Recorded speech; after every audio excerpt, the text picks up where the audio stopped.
Assalamualaikum warahmatullahi wabarakatuh. Kami dari kelompok melati di sini kami akan mempresentasikan video mengenai mortalitas. Sebelum itu, perkenalkan, nama saya Firma Yuliana. Saya Siti Lutfianur. Perkenalkan, nama saya Siti Lutfianur. Pada kesempatan kali ini saya akan memaparkan materi mengenai mortalitas, di mana pada pertemuan pertama kali ini kita akan membahas tentang konsep dasar mortalitas.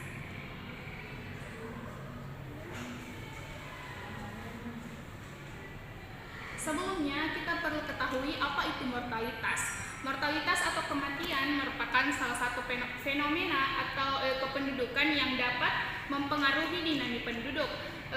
Mortalitas atau kematian ini dapat menimpa siapa saja, baik muda ataupun tua, kapan dan di mana saja. Status kematian terutama dan jumlah banyak berkaitan dengan masalah sosial, ekonomi, adat istiadat maupun masalah kesehatan yang terjadi pada lingkungan.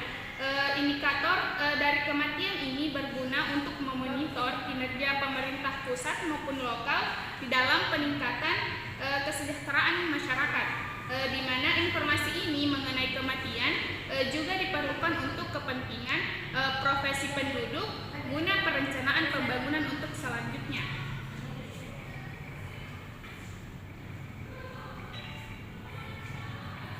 Selanjutnya yaitu penyebab dari kematian itu sendiri. Kematian dewasa umumnya disebabkan karena penyakit menular, penyakit degeneratif, yakni penyakit yang mengiringi proses penuaan seperti jantung, diabetes, stroke, kecelakaan juga, dan gaya hidup merupakan salah satu resiko terhadap kematian. Kematian bayi dan balita umumnya disebabkan oleh penyakit sistem pernapasan, di mana sistem pernapasan bagian atas atau disebut dengan ISPA, dan diare yang merupakan penyakit karena infeksi pada kuman. Faktor gizi buruk juga mempengaruhi kematian terhadap anak-anak yang rentan terhadap penyakit menular, sehingga mudah terinfeksi dan menyebabkan tingginya kematian bayi dan balita di suatu daerah. Selanjutnya yaitu faktor sosial ekonomi sebagai pengetahuan tentang kesehatan, gizi, kesehatan lingkungan, kepercayaan, nilai-nilai dan kemiskinan merupakan faktor individu dan keluarga yang mempengaruhi mortalitas dalam suatu masyarakat. Tingginya kematian ibu merupakan cerminan dari ketidaktahuan masyarakat mengetahui pentingnya perawatan ibu hamil dan pencegahan terjadinya komplikasi pada kehamilan.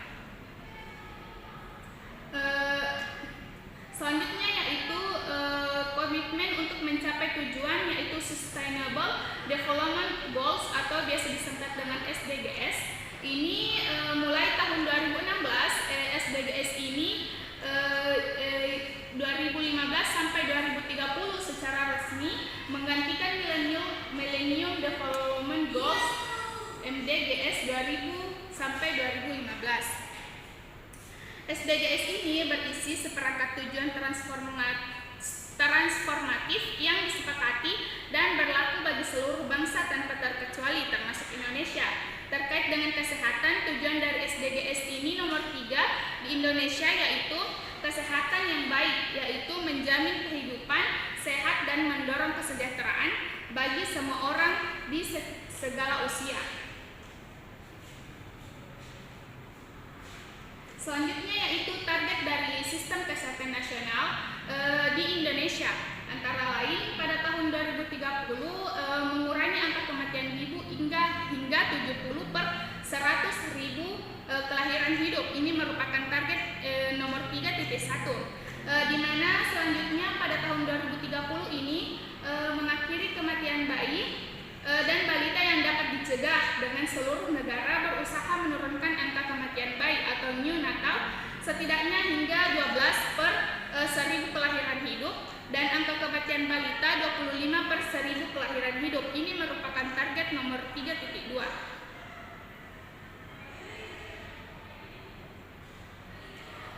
Selanjutnya untuk mencapai tujuan ini diperlukan usaha yang bersungguh-sungguh dari berbagai instansi terkait, mulai dari pemerintah baik pusat maupun daerah, LSM, dan masyarakat pada secara umum, menentukan program-program yang perlu dikembangkan untuk mencapai tujuan ini, serta menentukan indikator-indikator yang perlu diperhatikan untuk menurunkan angka kematian ibu, angka kematian neonatal, dan angka kematian pada balita. Selanjutnya yaitu mortalitas atau kematian. Ini merupakan salah satu dari 3 komponen demokrasi selain fertilitas dan migrasi yang dapat mempengaruhi jumlah dan komposisi umur di suatu penduduk. Menurut konsepnya terdapat 3 keadaan vital, yaitu lahir hidup, lahir mati, dan mati, yang masing-masing bersifat mutuali eksklusif, yang artinya ketiga kejadian ini tidak mungkin terjadi secara bersamaan.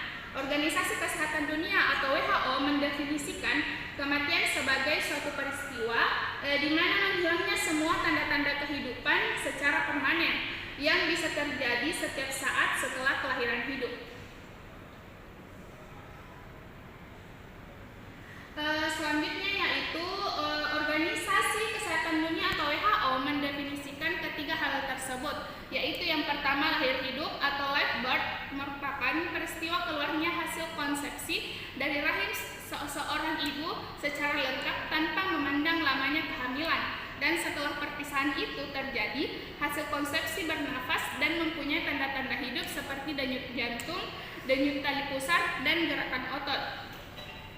Selanjutnya itu lahir mati atau fetal death. Ini merupakan peristiwa menghilangnya tanda-tanda kehidupan dari hasil konsepsi sebelum hasil konsepsi tersebut dikeluarkan dari rahim ibunya, sehingga lahir mati ini tidak termasuk sebagai pengertian hidup maupun mati. Yang termasuk lahir mati adalah stillbirth, keguguran, dan aborsi. Selanjutnya itu mati atau death. Ini merupakan suatu peristiwa menghilangnya semua tanda-tanda kehidupan secara permanen yang bisa terjadi setiap saat setelah kelahiran hidup.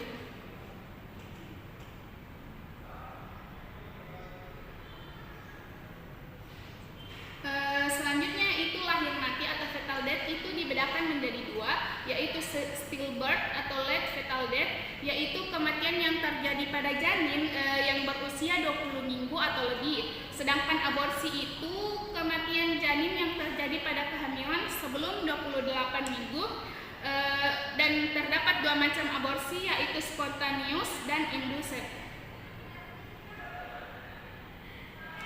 Infant mortality itu dibedakan menjadi 3, yaitu perinatal mortality, neonatal mortality, dan post-neonatal mortality. Perinatal mortality itu kematian yang terjadi pada bayi meninggal sebelum berusia 1 minggu. Sedangkan neonatal mortality itu kematian terjadi pada bayi sebelum berusia 28 hari, dan post neonatal mortality itu kematian yang terjadi pada bayi yang berumur antara 28 sampai sebelum 1 tahun.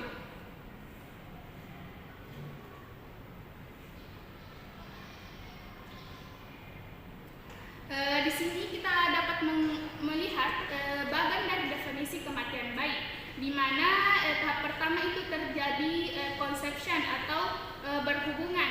Setelah tahap berhubungan ini kemudian terjadi tahap gestation atau tahap kehamilan yang terjadi selama 36 pekan, di mana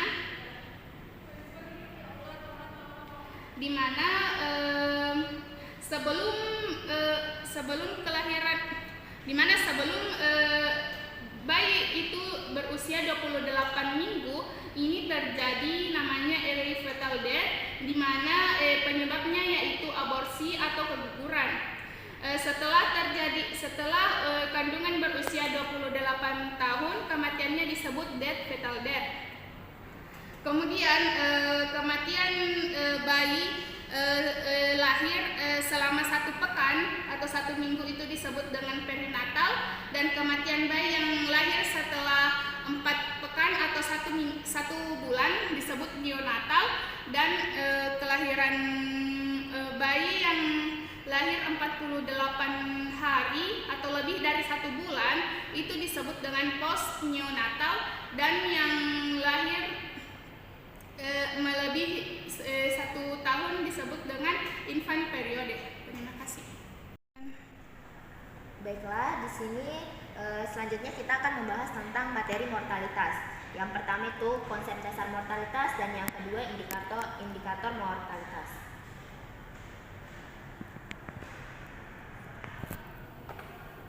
Nah, mortalitas atau kematian merupakan salah satu fenomena kependudukan yang dapat mempengaruhi dinamika penduduk.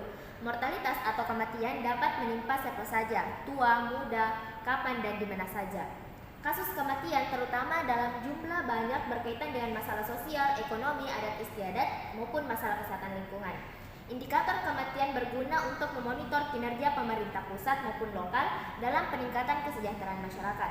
Informasi mengenai kematian juga diperlukan untuk kepentingan proyeksi penduduk guna perencanaan pembangunan. Selanjutnya yaitu penyebab kematian. Kematian dewasa umumnya disebabkan karena penyakit menular. Penyakit degeneratif yaitu penyakit yang mengiringi proses penuaan seperti jantung, diabetes, dan stroke. Kecelakaan atau gaya hidup yang beresiko terhadap kematian. Kematian bayi dan balita umumnya disebabkan oleh penyakit sistem pernafasan bagian atas atau ISPA dan diare yang merupakan penyakit karena infeksi kuman. Faktor gizi buruk juga menyebabkan anak-anak rentan terhadap penyakit menular, sehingga mudah terinfeksi dan menyebabkan tingginya kematian bayi dan balita di suatu daerah. Selanjutnya yaitu kematian dan faktor sosial ekonomi. Faktor sosial ekonomi seperti pengetahuan tentang kesehatan, gizi dan kesehatan lingkungan, kepercayaan nilai-nilai, dan kemiskinan merupakan faktor individu dan keluarga yang mempengaruhi mortalitas dalam masyarakat. Tingginya kematian ibu merupakan cerminan dari ketidaktahuan masyarakat mengenai pentingnya perawatan ibu hamil dan pencegahan terjadinya komplikasi kehamilan.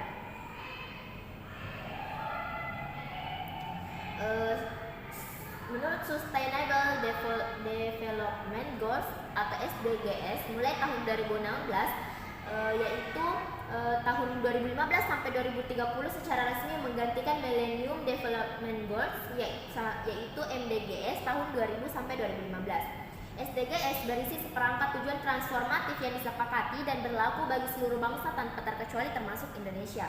Terkait dengan kesehatan, tujuan SDGs nomor 3 di Indonesia adalah kesehatan yang baik, yaitu menjamin kehidupan yang sehat dan mendorong kesejahteraan bagi semua orang di segala usia. Target sistem nasional dalam SDGs Indonesia antara lain yaitu pada tahun 2030 mengurangi angka kematian ibu hingga di bawah 70/100.000 kelahiran hidup menurut target nomor 31.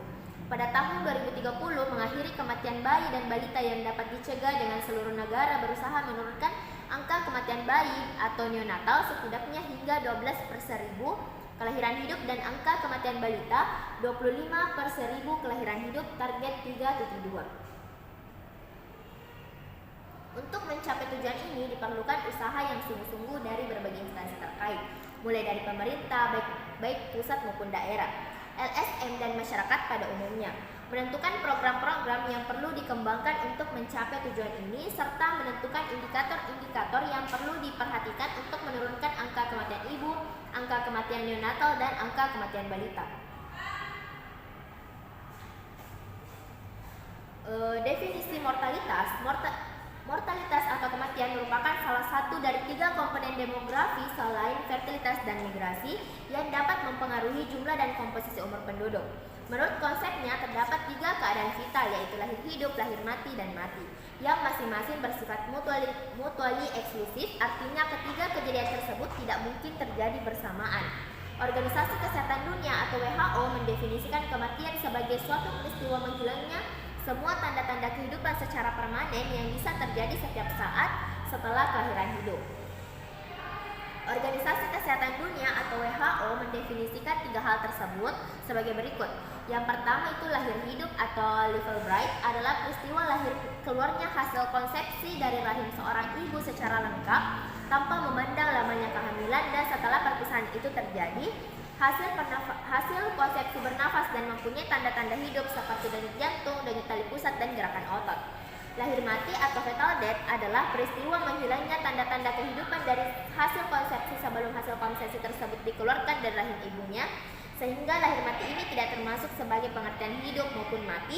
Yang termasuk lahir mati adalah stillbirth, keguguran, dan aborsi. Mati atau death adalah peristiwa menghilangnya semua tanda-tanda kehidupan secara permanen yang bisa terjadi saat setelah kelahiran hidup. Lahir mati atau fetal death dibedakan menjadi stillbirth atau late fetal death, yaitu kematian yang terjadi pada janin yang berusia 28 minggu atau lebih. Aborsi yaitu kematian janin yang terjadi pada kehamilan sebelum 28 minggu.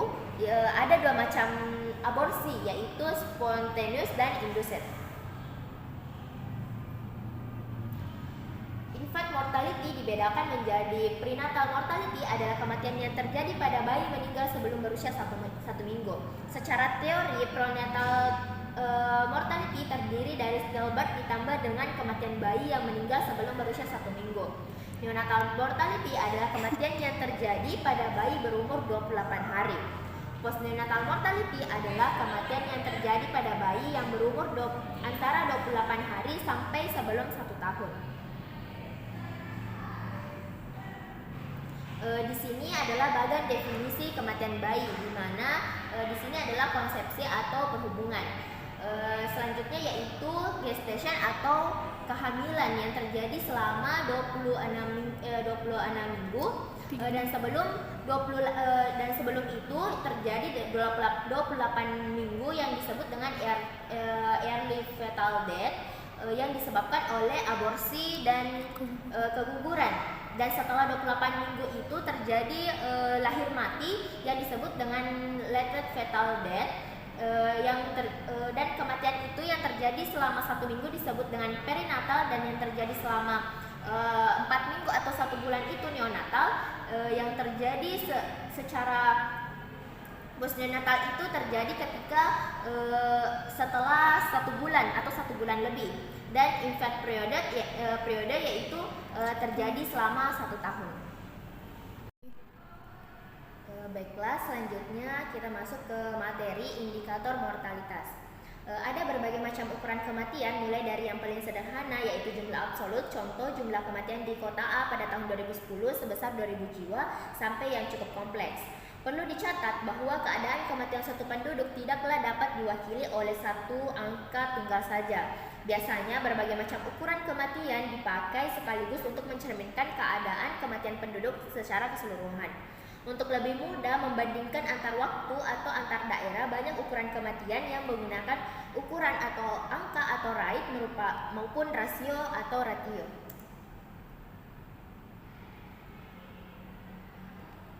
Selanjutnya yaitu macam-macam indikator mortalitas atau angka kematian yang umum dipakai adalah yang pertama yaitu angka kematian kasar atau AKK, yang kedua angka kematian menurut umur, yang ketiga angka kematian bayi, angka kematian neonatal dan angka kematian postneonatal, angka kematian anak, angka kematian balita, angka kematian ibu.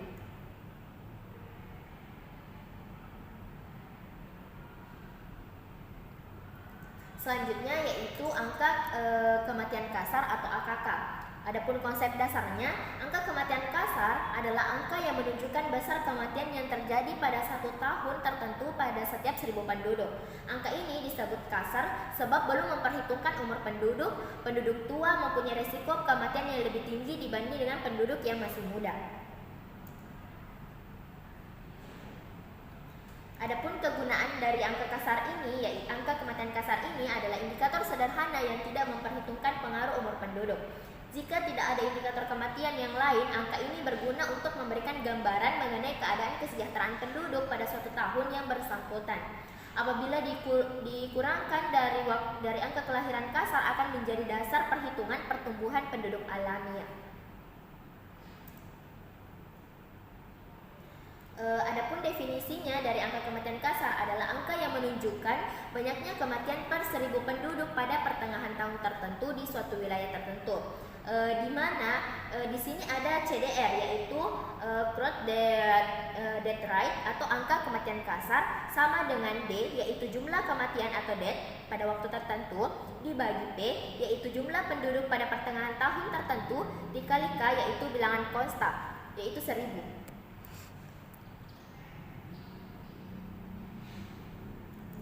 Catatannya, P ideal adalah jumlah penduduk pertengahan tahun tertentu, tetapi yang umumnya tersedia adalah jumlah penduduk pada satu tahun tertentu. Maka jumlah dapat dipakai sebagai pembagi. Kalau ada jumlah penduduk dari dua data dengan tahun berurutan, maka rata-rata kedua data tersebut dapat dianggap sebagai penduduk tengah tahun.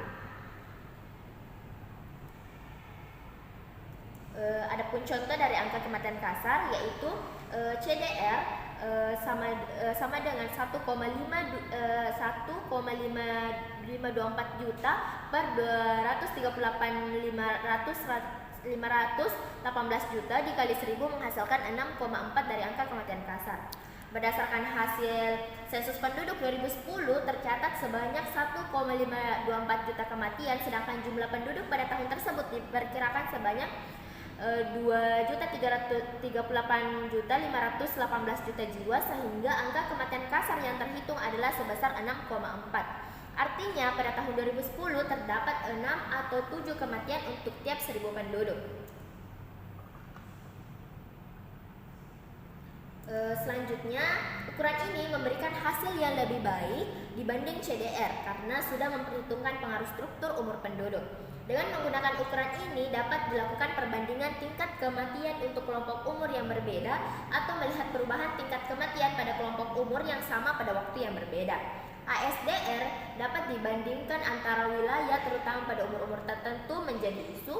Contoh ASDR untuk kelompok 60 ke atas dapat dibandingkan untuk melihat kecenderungan atau aging population dan atau juga tingkat kesehatan atau kesejahteraan lansia tersebut.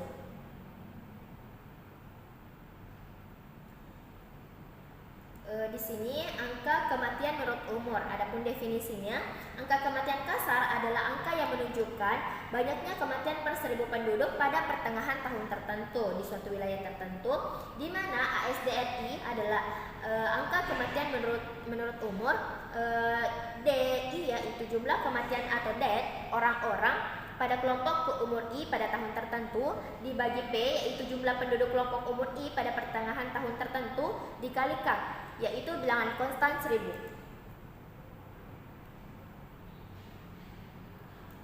Adapun contoh dari angka kematian menurut umur yaitu jumlah kematian penduduk berusia 40 sampai 44 tahun di Australia pada tahun 2015 adalah 1.552 orang, sedangkan jumlah penduduk berusia 40 sampai 44 tahun pada tahun tersebut adalah 1.655.367 orang. Adapun ASDR-nya yaitu 40 sampai 44 tahun sama dengan 1000 yaitu jumlah kematian pada Australia tahun 2015 yaitu 1.952 orang dibagi dengan jumlah penduduk berusia 40 sampai 44 tahun yaitu 1.655.357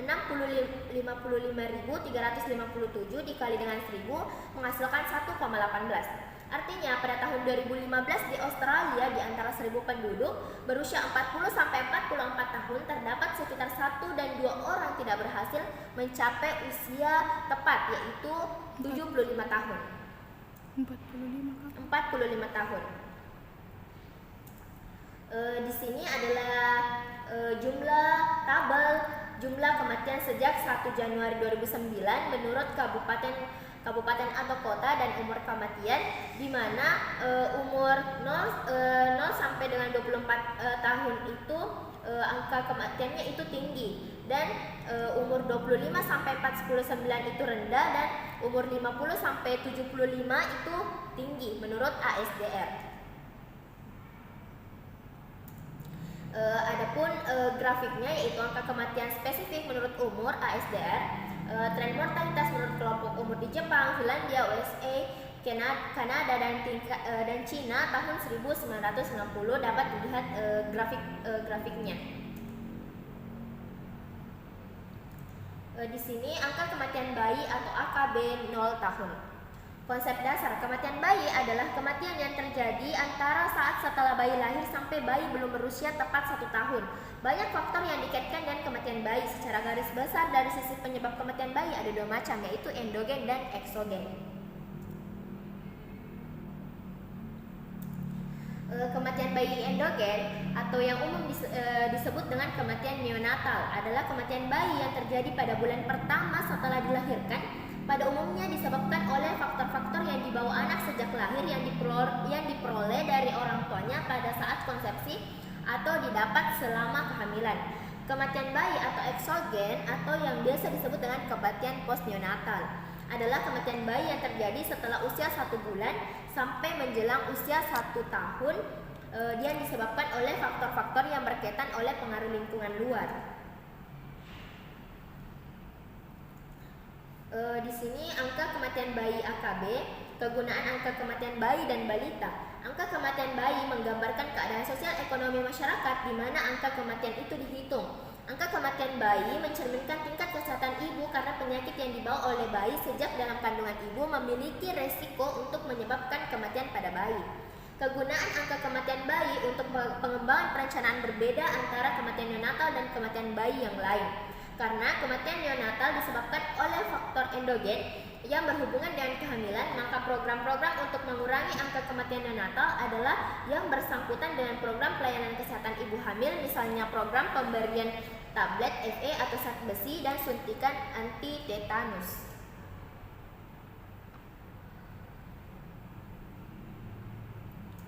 Sedangkan angka kematian postneonatal dan angka kematian anak serta kematian balita dapat berguna untuk pengembangan program imunisasi serta program-program pencegahan penyakit menular terutama pada anak-anak. Program penerangan tentang gizi dan pemberian makanan sehat untuk anak di bawah usia 5 tahun. Angka kematian bayi merupakan salah satu indikator penting dalam menentukan tingkat kesehatan masyarakat. Angka ini sangat sensitif terhadap perubahan tingkat kesehatan dan kesejahteraan masyarakat.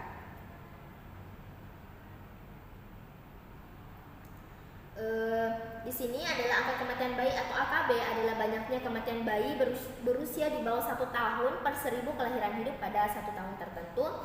Ini adalah rumusnya, yaitu di mana AKB yaitu angka kematian bayi sama dengan D itu jumlah kematian bayi berumur kurang 1 tahun pada 1 tahun tertentu di daerah tertentu. Lahir hidup yaitu jumlah kelahiran hidup pada 1 tahun tertentu di daerah tertentu dikalikan dengan K yaitu bilangan konstan 1000. Adapun sumber datanya yaitu data mengenai jumlah anak yang lahir jarang tersedia dari pencatatan atau registrasi kependudukan, sehingga sering dibuat penghitungan atau estimasi tidak langsung dengan program MORTPAP. Program ini menghitung AKB berdasarkan data mengenai jumlah anak yang lahir hidup atau ALH dan jumlah anak yang masih hidup atau AMH. Contoh dari hasil sensus penduduk 2010 tercatat 26 kematian bayi per 1000 kelahiran. Artinya di Indonesia pada tahun 2010 di antara 1000 kelahiran hidup ada 26 bayi yang meninggal sebelum usia tepat 1 tahun. Di sini kita bisa melihat angka kematian bayi AKB 0 tahun di mana terdapat 3 provinsi dengan AKB tertinggi dan AKB terendah di Indonesia. Menurut hasil survei hasil sensus penduduk maksud saya pada tahun 2010 yakni tiga provinsi tertinggi yaitu Gorontalo, Nusa Tenggara Barat dan Sulawesi Barat, dan AKB terendah yang terdapat di Indonesia yaitu terdapat di DKI Jakarta, di Yogyakarta dan di Papua. Selanjutnya kita membahas tentang angka kematian atau neonatal. Definisinya yaitu angka kematian neonatal adalah kematian yang terjadi sebelum bayi itu berumur 1 tahun, sebelum berumur 1 bulan atau 28 hari per 1000 kelahiran hidup pada suatu tahun tertentu, di mana kita dapat menghitungnya dengan cara angka neonatal sama dengan D kurang dari 1 bulan, di mana D itu jumlah kelahiran kematian bayi yang berumur kurang dari 1 bulan. Selanjutnya yaitu lahir hidup, di mana jumlah kelahiran hidup pada 1 tahun tertentu di daerah tertentu dikali dengan bilangan konstanta 1000.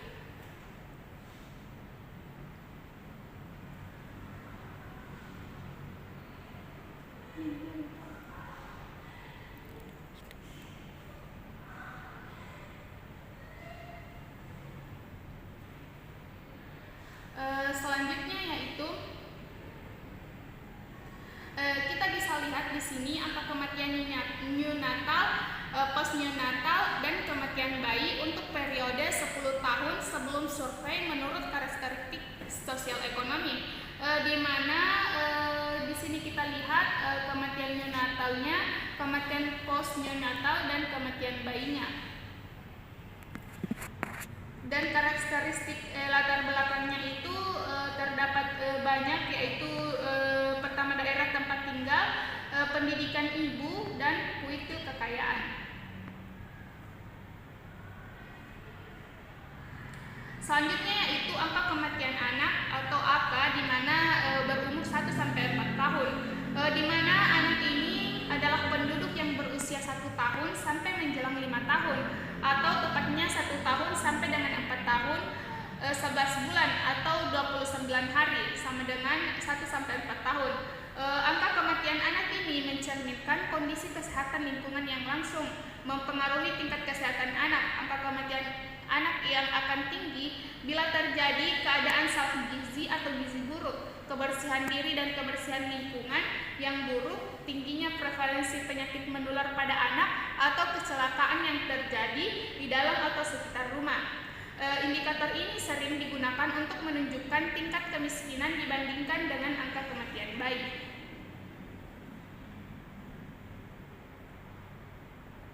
Selanjutnya, angka kematian anak ini merupakan jumlah kematian anak yang berusia 1 sampai 4 tahun selama 1 tahun tertentu per 1000 anak umur yang sama pada pertengahan tahun itu. Jadi, angka kematian anak tidak termasuk kematian bayi, di mana kita dapat memperolehnya dengan AK atau angka kematian anak sama dengan D 1 sampai 4 tahun, di mana D itu banyaknya kematian anak yang berusia 1 sampai 4 tahun dibagi dengan jumlah penduduk yang berusia 1 sampai 4 tahun dikali dengan K, yaitu bilangan konstan 1000. Sebagai contoh, seperti pada perhitungan angka kematian bayi, perhitungan angka kematian pada anak juga memanfaatkan program Morpaklife.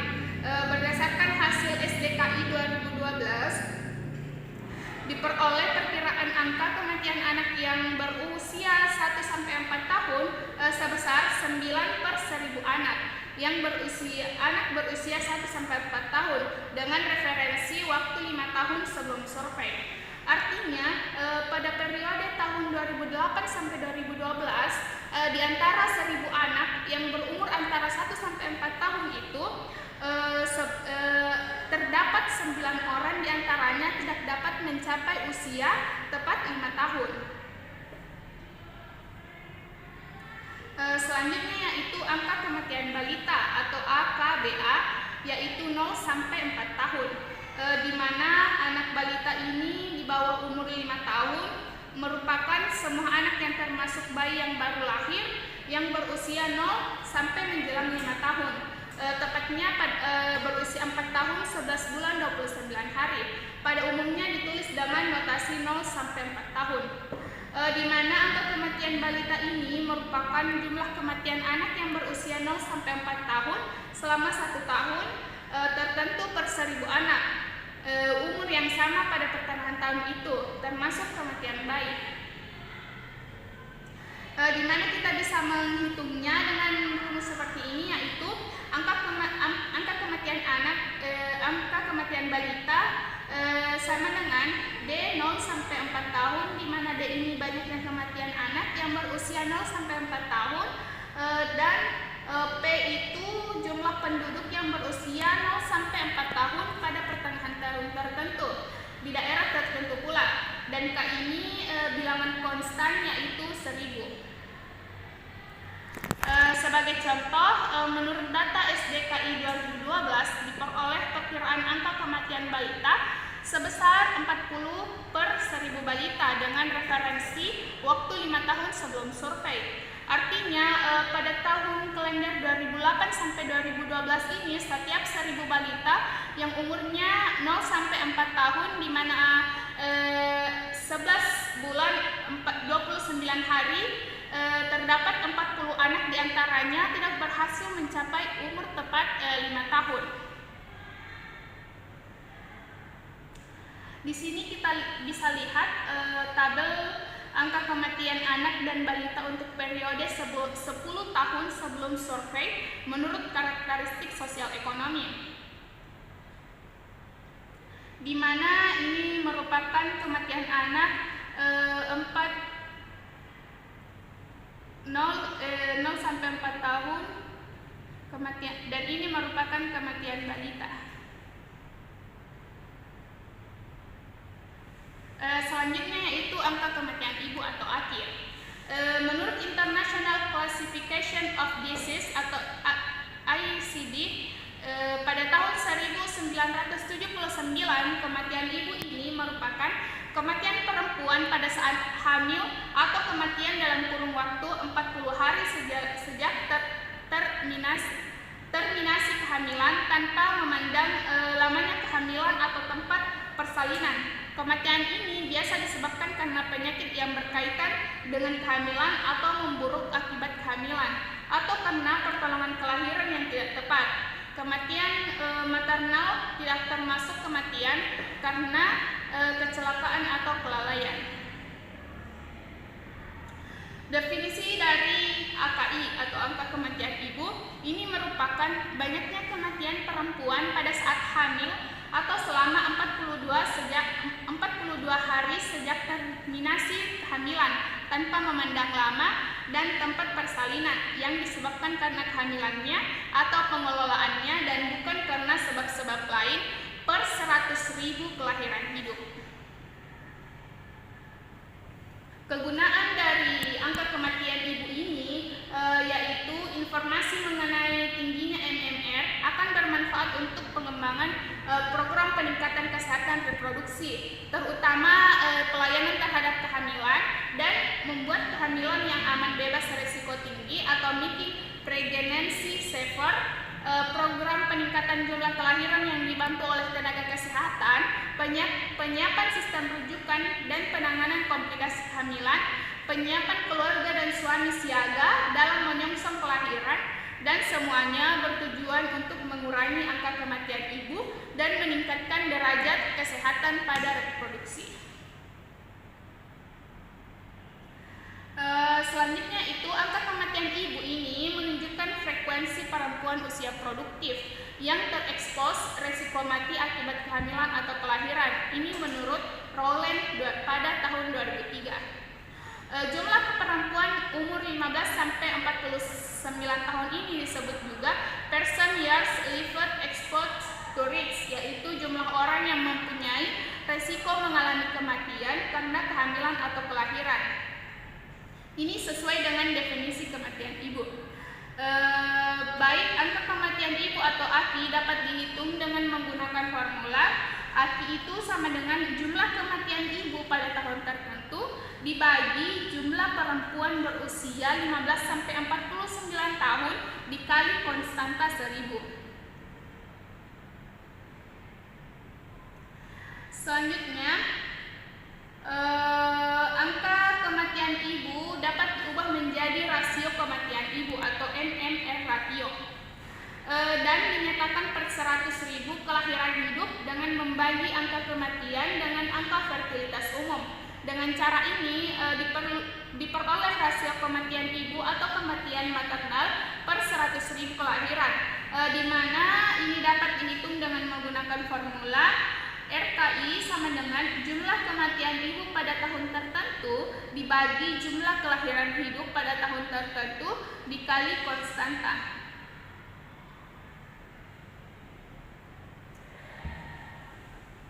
Seperti yang dibahas tadi, rumus mengenai AKI atau angka kematian ibu bisa didapatkan dengan cara membagi banyaknya kematian ibu yang disebabkan karena kehamilan persalinan sampai 42 hari setelah melahirkan pada tahun tertentu dan di daerah tertentu dibagi dengan kelahiran hidup, di mana banyaknya bayi yang lahir hidup pada tahun tertentu di daerah tertentu dikali dengan bilangan konstan yaitu 100.000.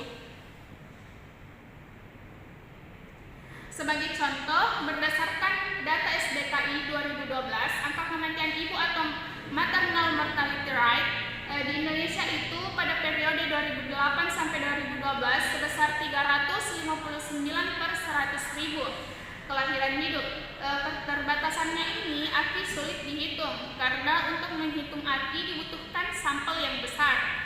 Mengingat kejadian kematian ibu adalah kasus yang jarang, oleh karena itu kita umumnya menggunakan AKI yang telah tersedia untuk keperluan pengembangan perencanaan program. Baik, mungkin sekian pemaparan materi tentang mortality atau kematian. Terima kasih.